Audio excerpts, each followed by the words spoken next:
jangan buang sampah merata-rata.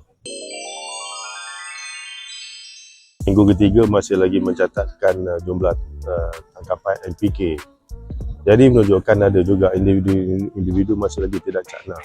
Bukan kerana tidak mempunyai publicity yang meluas, tetapi ini adalah berkaitan dengan sikap. Oleh itu saya menasihati mereka ini supaya ubahlah sikap. Sama ada ingin menjalani khidmat masyarakat, membayar denda ataupun dipenjarakan seperti mana yang telah dijatuhkan di Johor Bahru baru-baru ini, didenda RM500.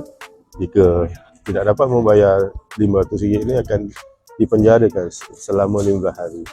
Pilihan terletak di tangan masing-masing.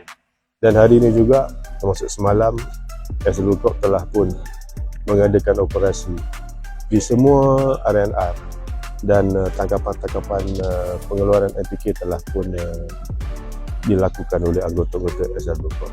Ini menunjukkan kami berada di mana-mana sahaja tanpa diketahui. Jadi tidak perlu melihat, meninjau-ninjau persekitaran untuk mencari sama ada SLUKOP ada ke tidak.